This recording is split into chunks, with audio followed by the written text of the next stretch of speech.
میں ہوں آپ کا ہوسٹ کفایت حسین اور میں CEO دی نیو لائف کا. آج کا جو ہمارا پوڈ کاسٹ ہے وہ ڈرگ ایڈکشن کے اوپر ہے. ہمارے ساتھ موجود ہے مس سمیرا بٹی جو کہ کنسلٹنٹ کلینکل سائیکالوجسٹ ہے, ایڈکشن اسپیشلسٹ ہے.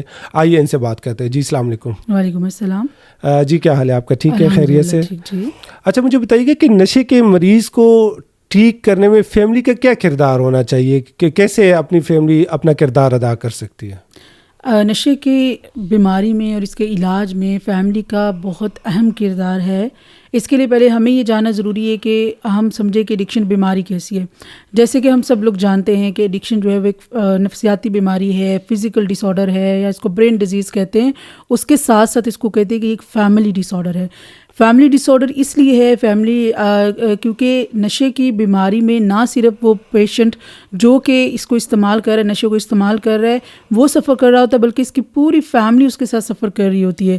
ایون کہ نشہ جسٹ وہ پیشنٹ استعمال کر رہا ہے, بٹ اس کے سمٹم آپ دیکھیں گے کہ فیملی ممبرز میں بھی نظر آ رہے ہوتے ہیں. اس لیے فیملی کا رول بہت اہم ہوتا ہے. فیملی کے علاج بھی ساتھ ساتھ ہم لے کے چل رہے ہوتے ہیں, ان کی کاؤنسلنگ بھی ساتھ ساتھ کی جاتی ہے تاکہ جو پیشنٹ ہے اس کی ریکوری کو بہتر بنایا جا سکے. اچھا, اس کے حوالے سے میں کچھ چیزیں ایڈ کرنا چاہوں گی. جیسے کہ آپ دیکھتے ہیں کہ ہر سال کتنے زیادہ جو نشے کے مریض ہیں ان میں اضافہ ہوتا چلا جا رہا ہے, اور پاکستان میں صرف ملینز کے لحاظ سے جو ہے وہ نشے کی بیماری میں مبتلا لوگ موجود ہیں. لیکن اگر اس تناسب کو دیکھا جائے تو ان کی جو علاج کا ریشو ہے وہ 1% بھی نہیں ہے. اب 1% نہیں ہے, اس کے بھی کچھ بڑی وجوہات ہیں کہ ان کا علاج کیوں نہیں ہو پا رہا. تو اس کے لیے 3 بڑے فیکٹر جو ہیں وہ میں یہاں ہائی لائٹ کرنا چاہوں گی. سب سے بڑی جو فیکٹر ہے کہ جو مریض ہوتا ہے نشے کا, جس کو بیماری ہے, وہ ڈینائل میں ہوتا ہے, ٹھیک ہے, اور اس کی جو ڈیسیژن میکنگ پاور ہوتی ہے, علاج کو لے کے وہ فیصلہ نہیں کر سکتا, ڈیسیژن میکنگ پاور نہیں ہوتی, وہ خود علاج کے لیے راضی نہیں ہو سکتا, اس کو سمجھ نہیں آتی کہ مجھے علاج کی ضرورت ہے. دوسری جو بڑی وجہ ہوتی ہے وہ یہ کہ فیملی ڈینائل میں ہوتی ہے. فیملی بیماری کو بیماری سمجھ نہیں رہی ہوتی, یا دنیا کے ڈر سے یا اسٹگما کو لے کے, آپ جیسے جانتے ہیں کہ لوگ سمجھتے ہیں کہ نشے کی بیماری نہیں ہے, ایک کریکٹر کا فلا ہے, یہ ایک جرم ہے.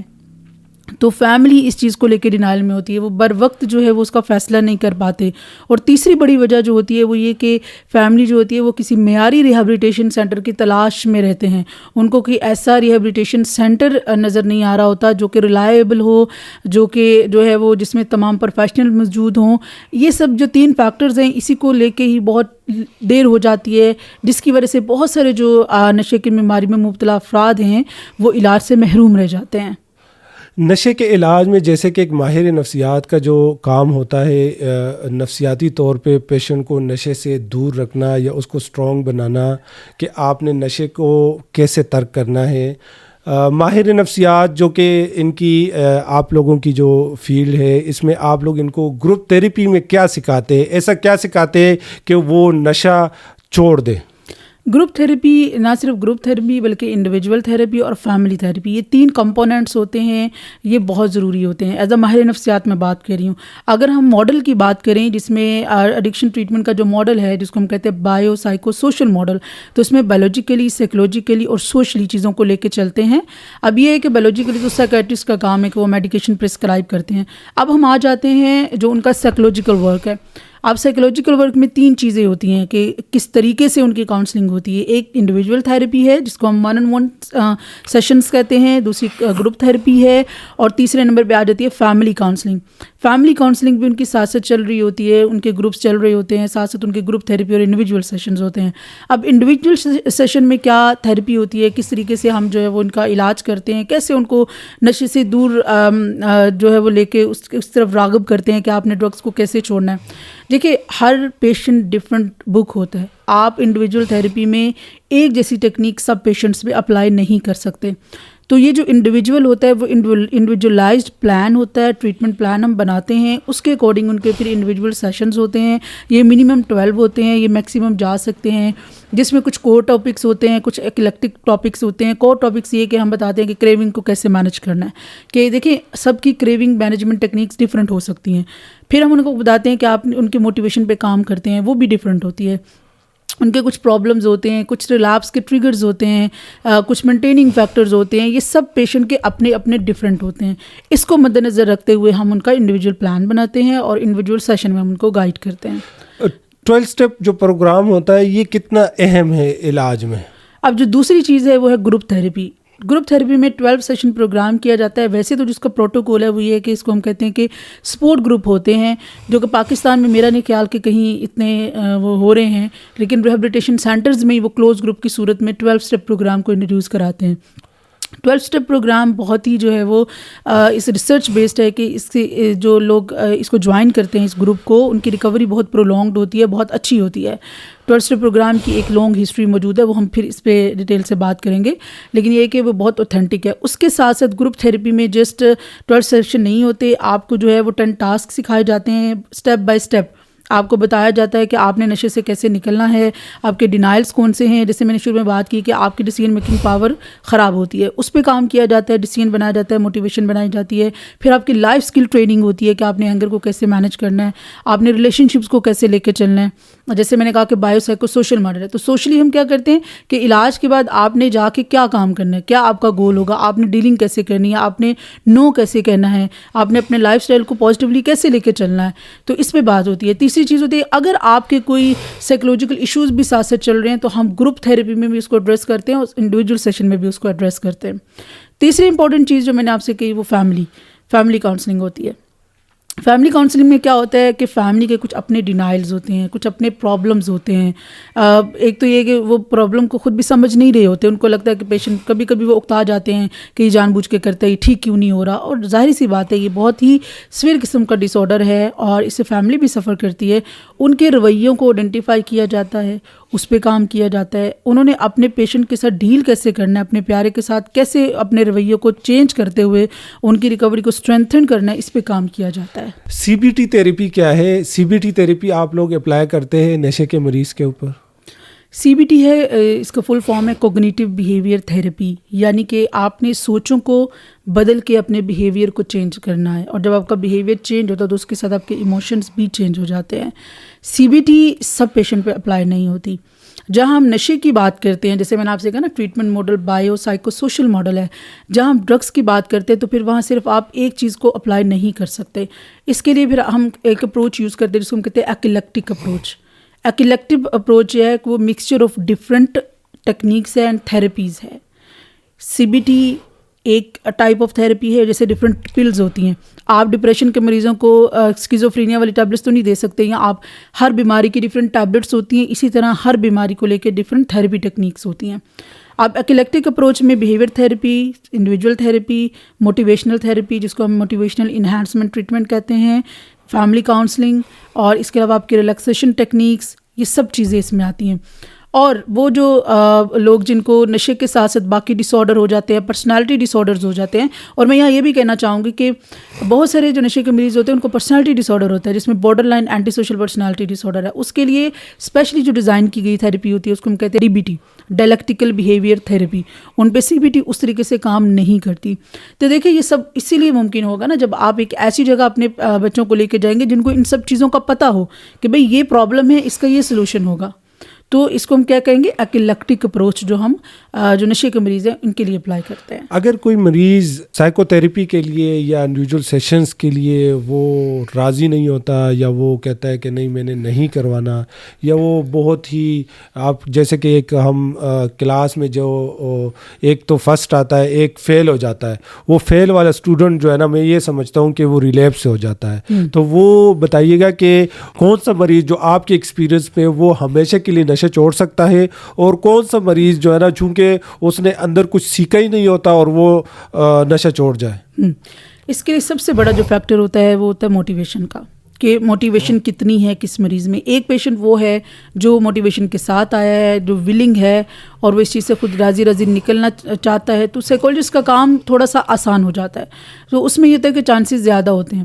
اچھا, کچھ پیشنٹس ایسے ہوتے ہیں جن کی بالکل موٹیویشن نہیں ہوتی, وہ بالکل ڈینائل میں ہوتے ہیں, لیکن ان کے لیے علاج مجبوری بن جاتا ہے کیونکہ بہت زیادہ کرائسز ہوتے ہیں, مینٹل ہیلتھ ڈکلائن کر چکی ہوتی ہے, فزیکل ہیلتھ خراب ہو چکی ہوتی ہے, تو علاج کا فیصلہ بہت ضروری ہو جاتا ہے. تو جب وہ پیشنٹ آپ کے پاس آتے ہیں تو پہلا فیکٹر کیا ہے, موٹیویشن پہ کام کرنا. اگر موٹیویشن ہے تو سکسیس ریٹ زیادہ ہوتا ہے, موٹیویشن نہیں تو جیسے آپ نے کہا فیل ہو جاتے ہیں, کچھ ویک ہوتے ہیں, کچھ فاسٹ ہوتے ہیں, کچھ موٹیویٹیڈ ہوتے ہیں. تو وہ یہی ایلیمنٹ ہوتا ہے کہ موٹیویشن کسی میں ہائی ہوتی ہے, کسی میں لو ہوتی ہے. تو ہم سٹارٹ میں کیا کرتے ہیں, موٹیویشن پہ مین کام ہوتا ہے. جب موٹیویشن ہوتی ہے, ایک پیشنٹ 100% موٹیویٹیڈ ہے, yes I am ready to change myself, تو وہاں پہ ہمارا پھر نیکسٹ اسٹیپ اسٹارٹ ہوتا ہے, جس میں ہم پھر اس کو ٹیکنیک سکھاتے ہیں, اسکل سکھاتے ہیں, ڈسکشنز ہوتی ہے, کولیبوریشن کے ساتھ ہم ان کو آگے لے کے چلتے ہیں.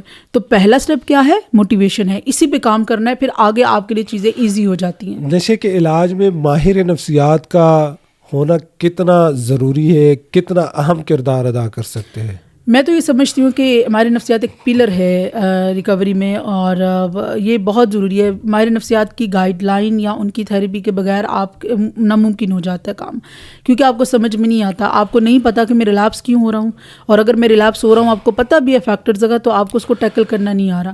اس کے لیے پھر آپ کو سولوشنز ماہر نفسیات بتاتے ہیں, آپ اپنے پرابلم ان کے ساتھ ڈسکس کرتے ہیں, اپنا کتھارسس کرتے ہیں. تو یہ سب چیزیں جو ہیں وہ ماہر نفسیات کا میرے خیال سے 80-90% رول ہوتا ہے ایڈکشن ٹریٹمنٹ ریکوری میں. نشے کے مریض کا جو علاج ہے اس میں جیسے کہ آپ لوگ ایک گروپ تھیراپی کرواتے ہیں, انڈیویجول سیشنز کرواتے ہیں, کتنی گروپ تھیراپیز ہونی چاہیے, کتنے انڈیویجول سیشنز ہونے چاہیے, جس کے بعد آپ لوگ مریض کو گو ہیڈ دے دیتے کہ ہماری طرف سے یہ مکمل صحت یاب ہو چکا ہے اور یہ ڈسچارج کے قابل ہے. جیسے کہ سائیکیٹرسٹ کا ایک رول ہوتا ہے کہ وہ میڈیکیشن ایڈوائز کرتے ہیں اور وہ اس کو آہستہ آہستہ ٹپر آف کر کے بند کر دیتے ہیں, اور وہ لکھ دیتے ہیں کہ میری طرف سے مریض میڈیکیشن فری ہے. اب یہ کونسلنگ والوں کا کام ہے کہ ان کے کتنے سیشن ہونے چاہیے منیمم اور میکسیمم, اور گروپ تھیراپی کتنی ہونی چاہیے. اچھا, یہ بڑا اچھا کویشچن آپ نے کیا ہے, اور مجھے یہ لگتا ہے کہ تھیراپی بھی بالکل ایسے ہی ٹریٹمنٹ ہے جیسے کہ ایک سائیکیٹرسٹ میڈیکیشن سے ٹریٹمنٹ کرتا ہے. بالکل اسی طرح اسٹارٹ میں ہمیں لگتا ہے کہ ان کو ایکسٹینسو تھیراپی چاہیے, ڈیلی گروپ سیشن ہونا چاہیے, ویک میں میکسیمم 2 سیشنز ہونے چاہیے جو انڈیویجول سیشنز ہیں, منیمم 1 سیشن ہونا چاہیے.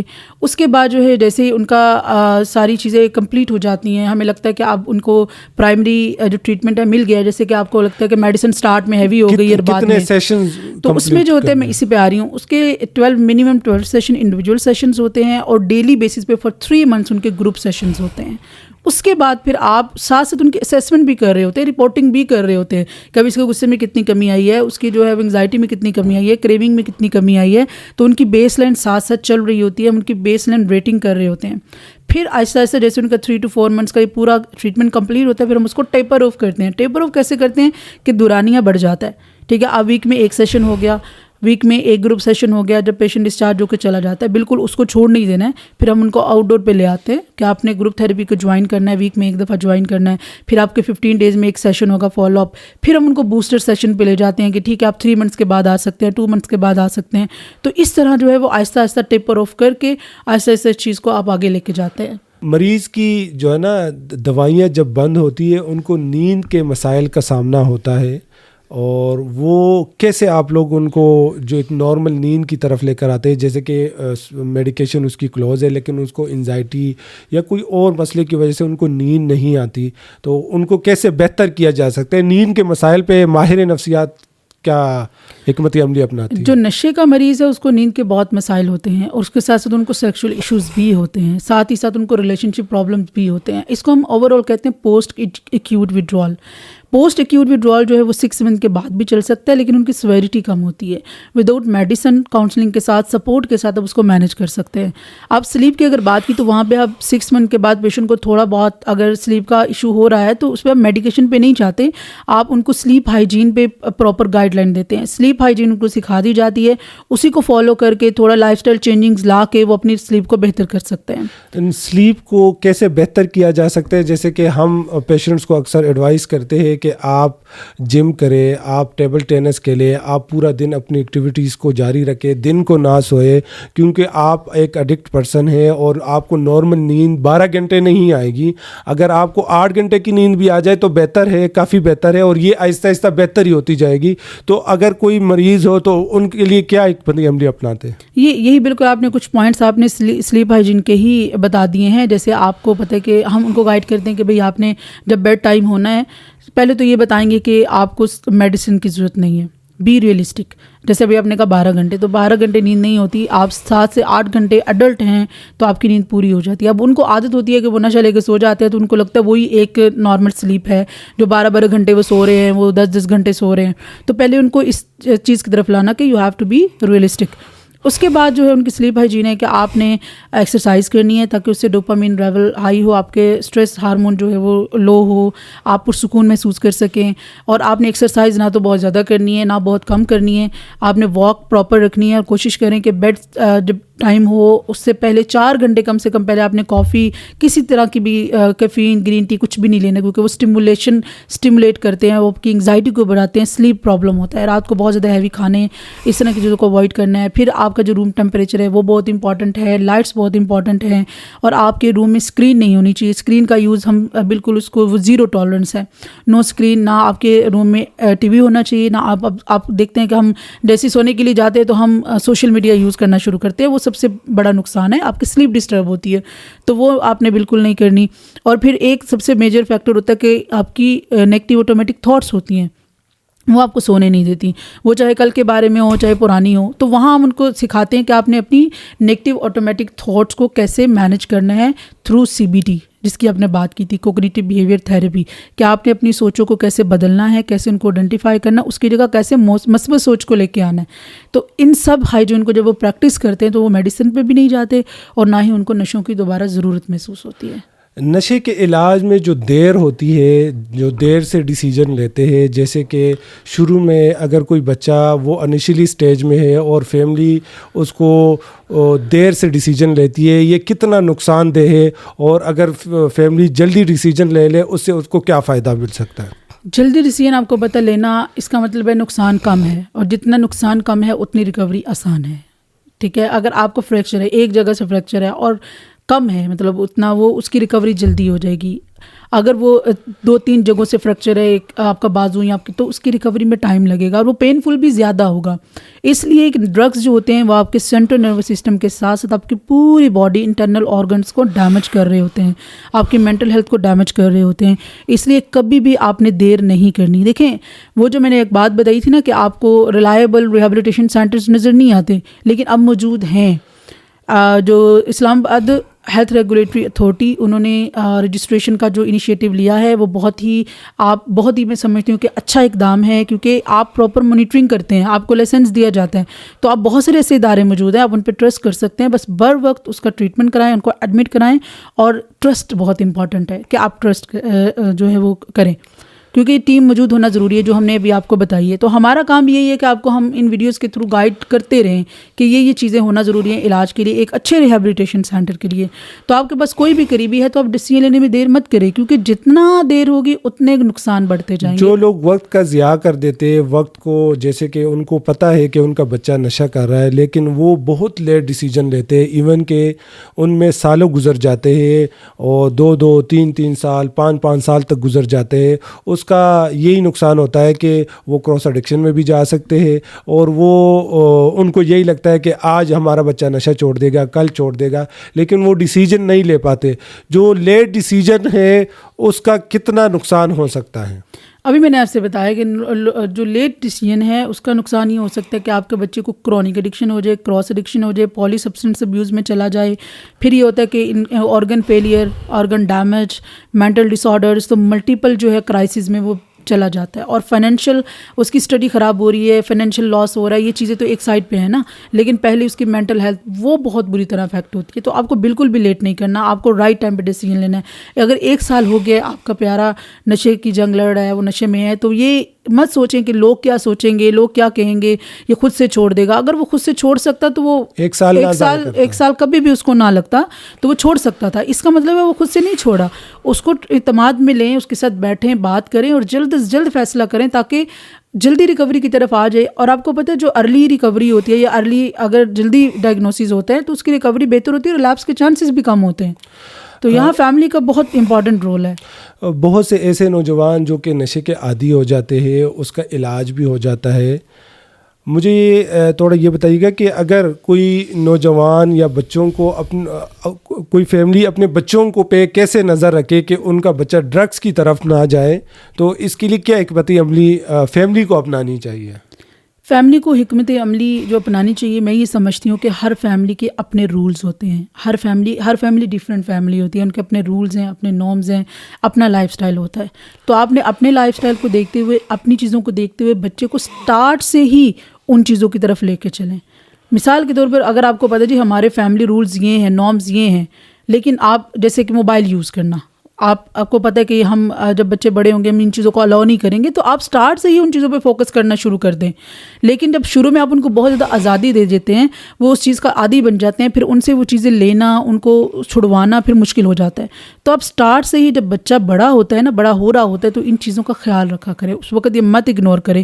میں نے اکثر لوگوں کو یہ دیکھا بات کرتے ہوئے کہ جی بڑا ہوگا ٹھیک ہو جائے گا، جو ہے جوان ہوگا ٹھیک ہو جائے گا، شادی ہوگی ٹھیک ہو جائے گا. یہ ہم صرف اپنے آپ کو ایک تسلی دے رہے ہوتے ہیں، ایسا ہوتا کچھ نہیں ہے.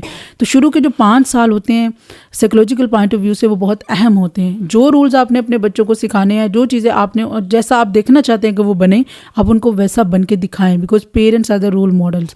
آپ ویسا کر کے دکھائیں تبھی وہ آپ کو آنے والے ٹائم میں ویسا بن کے دکھائیں گے. نشے کے علاج کے بعد فیملی اپنے رویوں میں کیا تبدیلی لا سکتی ہے جس سے مریض کو فائدہ ہو کہ وہ نشہ چھوڑ دے؟ نشے کے علاج میں پہلے وہ صحیح بات کہوں تو رویے ہی ہوتے ہیں فیملی کے، کہ جو ان کو لگ رہا ہوتا ہے کہ صحیح ہیں لیکن کہیں نہ کہیں وہ غلط ہو رہے ہوتے ہیں. بہت زیادہ اتھارٹیرین ہونا، بہت زیادہ سختی کرنا، بہت زیادہ پیمپرنگ کر دینا، یہ کچھ رویے ہوتے ہیں جو نشے کی طرف لے کے جاتے ہیں. آپ نے دیکھا کچھ لوگ ہوتے ہیں فیملی ممبر، وہ کسی غلط بیہیویئر پہ پردہ ڈال دیتے ہیں کہ ہمارا بچہ نشہ کر رہا ہے، جیسے مائیں ہیں، بہنیں ہیں، وہ چھپاتی رہتی ہیں، باپ سے چھپاتی رہتی ہیں، اور ایک دن ہوتا ہے کہ بہت زیادہ مسئلہ ہو جاتا ہے، بہت پرابلم ہو جاتا ہے، پھر ہینڈل کرنا بھی مشکل ہوتا ہے. اور جو والد حضرات ہوتے ہیں بھائی، وہ بہت ہی زیادہ کولڈ ان کا بیہیویئر ہوتا ہے، بہت سخت ہوتے ہیں. تو ان چیزوں میں بیلنس رکھیں، ان چیزوں میں بیلنس ہونا چاہیے. اب یہ کیا کہ ان کے رویے، اس کو ہم کہتے ہیں انیبلنگ اینڈ پرووکنگ. ہماری فیملی میں کچھ لوگ انیبلرز ہوتے ہیں، کچھ پرووکرز ہوتے ہیں. نشے کی بیماری جب میں مبتلا ہوتا ہے پیشنٹ ہمارے پاس آتا ہے، تو ہم فیملی کاؤنسلنگ میں فیملی کے یہ بیہیویئر آئیڈینٹیفائی کرتے ہیں، اور پھر ہم ان کو سکھاتے ہیں کہ بھائی مریض کے ساتھ ساتھ آپ کے بھی کچھ رویے ہیں، ان کو تبدیل کرنا ضروری ہے. اب وہ رویے وہ بھی بدلیں گے جب وہ پیشنٹ کے ساتھ، جب وہ ڈسچارج ہو کے یہاں سے جائے گا، پیشنٹ کے ساتھ ان کے پازیٹیو رویے ہوں گے تو اس سے ریکوری ان کی بہتر ہوگی اور ریلیپس کے چانسز بالکل کم ہو جائیں گے. آپ لوگ ریہیبلیٹیشن سینٹر میں جیسے کہ مریض پہ کاؤنسلنگ کرتے ہیں، گروپ تھیراپیز میں ان کو 12 اسٹیپ سکھاتے ہیں، 10 ٹاسک سکھاتے ہیں، CBT ان کو پڑھاتے ہیں. کیا آیا علاج کے ڈسچارج کے ٹائم پہ یا علاج کے دوران کوئی سائیکولوجیکلی آپ لوگ پیشنٹ کا ٹیسٹ بھی لیتے ہیں کہ آیا انہوں نے یہ چیزیں سیکھ لی ہے اور یہ اب باہر جا کے یہ چیزیں مینیج کر سکتا ہے؟ جیسے کہ 12 اسٹیپ انہوں نے سیکھ لیا ہے یا 10 ٹاسک سیکھ لیے ہیں. بہت سے ایسے مریض کے ان کو یہ چیزیں نہیں آتی، تو کیا آیا کسی مریض کا ٹیسٹ بھی آپ لوگ لیتے ہیں کہ یہ اب سائیکولوجیکلی فٹ ہے؟ بالکل ٹیسٹ لیتے ہیں، ان کے سائیکولوجیکل ٹیسٹ موجود ہوتے ہیں. کریونگ کو لے کے ٹیسٹ ہم کرتے ہیں، تو ڈفرینٹ جو ہماری اسیسمنٹ ٹولز ہیں وہ ہم ان کو پہ اپلائی کرتے ہیں. کریونگ مینجمنٹ ہے، اس کو کریونگ کو اسیس کرنے کے لیے پہلے اتنی تھی، اب نہیں، اس کے لیے ٹولز موجود ہیں. ڈپریشن، انگزائٹی جو ہے وہ اس طرح موٹیویشن، ان سب کے لیے جو ٹولز ہیں سائیکولوجیکل اسیسمنٹ ہم اس کو کہتے ہیں، تو وہ ان پہ اپلائی کیے جاتے ہیں. پھر اس کے بعد ہم ڈیسیژن لیتے ہیں کہ آپ پیشنٹ جو ہے وہ ریڈی ہے، اب اس کو جو ہے وہ اپنی لائف میں ان کرنا چاہیے، دوبارہ سے اپنی پازیٹیو لائف شروع کرنی چاہیے. تو یس، وہ اسیسمنٹ ہوتی ہے. بہت سے ایسے مریض جو علاج کے بعد تمباکو نوشی نہیں چھوڑتے، وہ آپ لوگ اجازت دیتے کہ علاج کے بعد آپ تمباکو نوشی کر سکتے ہیں؟ دیکھیں، تمباکو نوشی اگر کوئی مریض کرتا ہے تو اس کو ہم یہ نہیں کہہ سکتے یہ سوبر نہیں ہے. اس نے ریکریشنل ڈرگس چھوڑ دیے ہیں. ٹریٹمنٹ کے بعد اگر وہ اسموکنگ کر رہے تو اس کو ہم آؤٹ ڈور بیسس پہ ٹیکل کر لیتے ہیں، ہم ان کو موٹیویٹ کر سکتے ہیں. لیکن آپ یہ یس ہم ان کو، کیونکہ دیکھیں کہیں نہ کہیں سگریٹ ہی گیٹ وے ہے. نہیں، یہ بھی تو ہو سکتا ہے نا کہ دیکھیں جیسے کہ ہم مریض کو بتاتے ہیں کہ 4 مہینے اگر آپ اسموک آپ نے نہیں کیا تو آپ اسی کو جاری رکھیں گے تو آپ کا ایک ردم جاری رہے گا، ٹھیک ہے. اور آپ تمباکو نوشی کو آپ چھوڑ چکے ہیں، آپ اس کو چھوڑ جائے، ٹھیک ہے. لیکن اگر آپ لوگ ان کو بتایا کہ جی چلے آپ نے باقی ڈرگس چھوڑ دیے تو آپ کبھی کبھار اسموکنگ کر لیں، تو یہ نہیں، پرمیشن ہم نہیں دیتے، جی پرمیشن ہم نہیں دیتے. لیکن یہ ہے کہ میں یہ صرف کہنا چاہوں گی کہ اگر آپ سگریٹ یوز کر لیتے ہیں غلطی سے یا کچھ، تو آپ ڈی موٹیویٹ مت ہوں، کچھ چھوڑا جا سکتا ہے. یہ مت کہیں کہ میری ریکوری خراب ہو گئی ہے، میں تو فیل ہو گیا ہوں. سگریٹ جو ہے وہ آپ چھوڑ سکتے ہیں. آپ اسی لیے ہم کہتے ہیں کہ آفٹر کیئر پلان اسٹرانگ ہوتا ہے. آپ اپنے ہمارے نفسیات سے رابطہ کریں، انہیں بتائیں کہ مجھ سے یہ چیز ہو گئی ہے، مجھے بتائیں کہ میں اس کے مزید اس کو یوز نہیں کر سکتا. تو وہاں پہ پاسبل ہوتا ہے. لیپسز ہوتے رہتے ہیں جس کو ہم لیپس کہتے ہیں کہ 1 ٹائم یوز کر لیتے ہیں لیکن اس کو آپ ریلیپس نہیں کہتے، اسی لیے فالو اپ رکھا گیا ہے.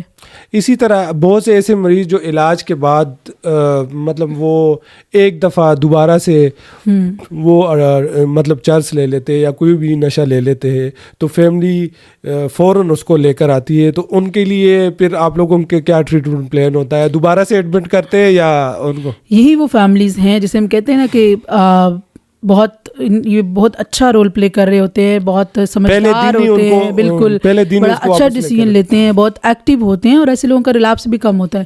وہ پہلی ہی دفعہ ان کو لے کے آ جاتے ہیں ریہاب میں, وہ 1 دن گزارے 2 دن گزارے اپنی مرضی سے, تو وہ اس کے بعد دوبارہ اس چیز کو استعمال نہیں کرتے. وہ ایک غلطی ہو جاتی ہے جیسے میں نے ابھی بات کی نا. لیکن اگر آپ دوبارہ جو ہے نا مہینے یا 2 مہینے ریلیپس کر جاتے پھر آپ کو فل ٹریٹمنٹ کروانا. ریلیپس کا مطلب کیا ہے کہ فل بیماری کی طرف واپسی. ٹھیک ہے, اور لیپس کا مطلب ہے کہ یس ایک دفعہ, اور اگر فل بیماری کی طرف واپسی ہے تو پھر ظاہر ہے کہ اس کا فل علاج ہی ہوگا, پھر سے وہ ہم 0 سے سٹارٹ کریں گے. جی ٹھیک ہے, بہت شکریہ. انشاءاللہ نیکسٹ اسی طرح کی جو ویڈیوز ہے, جو مفید ویڈیوز ہے آپ کے لیے اور آپ کی فیملی کے لیے, آپ کے بچوں کے لیے لے کے آتے رہیں گے. تب کے لیے اجازت, اللہ حافظ.